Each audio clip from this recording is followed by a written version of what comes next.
Good afternoon guys. So nanapunta sa tang palayahan. Today is July 11. It's a 7/11 2026. Time check is 3:40 in the afternoon, no?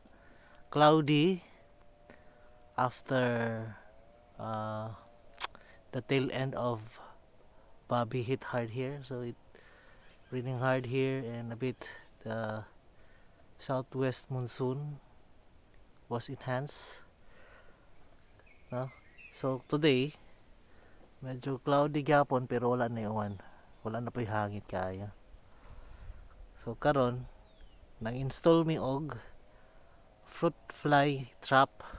No, again sa previous na ko nga video, daghan kayong nasayop anang fruit fly trap sa ampalaya. Kay kasagaran ang ilang gigamit is methyl eugenol, no? Pang ano na siya?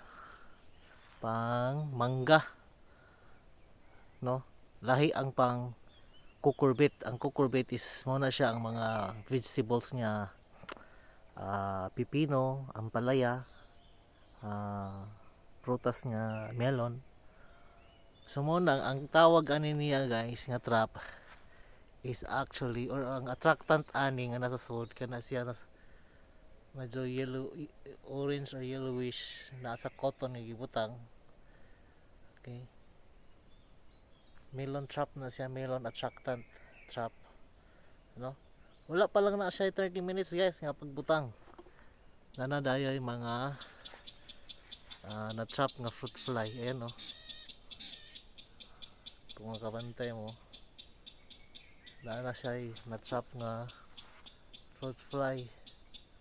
Tulo na kabuok, no? So effective gid siya, effective. So gilibot ni siya guys, no?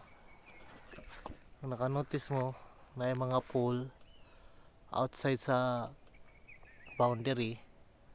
Okay, same na siya. Tanaw na to, i-check kung nato ni uban kung nana ba. O pa di pagbutang, wala pa 30 minutes ni guys. Wala pa ni 30 minutes. How about kini? Wala pa. Nakita sa pikas.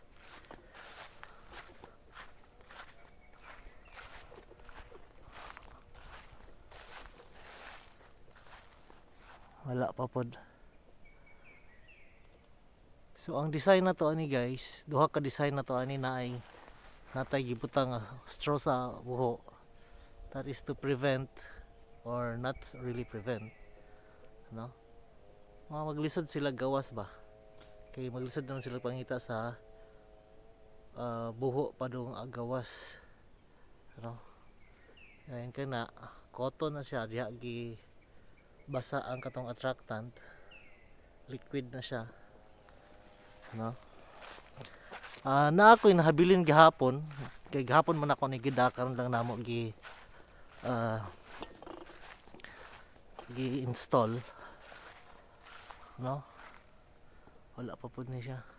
Humot kay siyang melon guys, kung makatimaw mo ani, humot kay siyang melon. So balik ta dito, katong gingon ako nga na ay nahabilin ako gahapon, gibilin ako dito sa payag, no? Nabutangan na to siya og attractant, ang yang cotton. So pagbalik na ko karon, pagbalik na mo, daghan na kay siyang sud.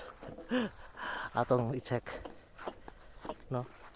So actually ang kaning tanan gilibot ni siya sa boundary sa ampalaya guys, no? Gilibot mo siya. So again, ang kaning mga na-trap niya is female ni siya nga, no, male ni siya nga fruit fly. Now, ang male nga fruit fly, dili na siya ang moatake sa atong ampalaya, no?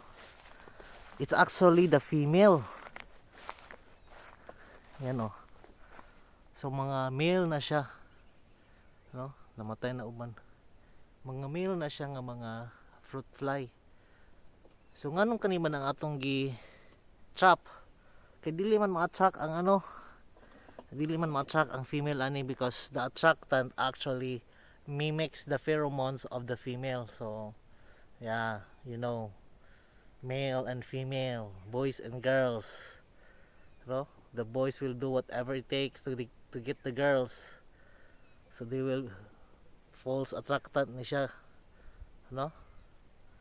So unsa man siya pagtabang sa atong ampalaya.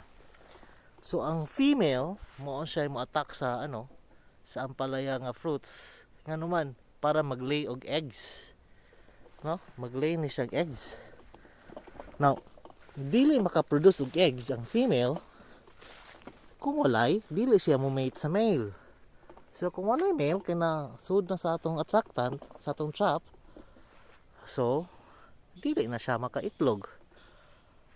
Okay, so that's the reasoning behind, no, anong gitrap nato ang mga male sa kay dili wala man tay laing paagi nga ma-attract ang female. Ang male naman atong ma-attract tungod sa pag mimic nato sa pheromone sa female nga fruit fly. So ang fruit fly di ay sa ampalaya gitawag siya something Bractosari cucurbit, while ang sa manga is called dorsalis, Bractosari dorsalis. So ang iya pong attractant adto is ang methyl eugenol. Sa kuan Bractosari cucurbit is ang melon lure or Q lure, no? So mangita ang tataog kuan mga giatake og wala man diri, ano, ang gipanguha na mo hapon kay nagyelo, no? Magyelo ang ano guys, ang unsa na ang bunga sa ampalaya kung itlugan na sa ano, they will sting the fruit, and then during that stinging maglay siya eggs. So mara to guys, happy Saturday everyone, no? Mo na ang atong harbison ugma na pod, yay.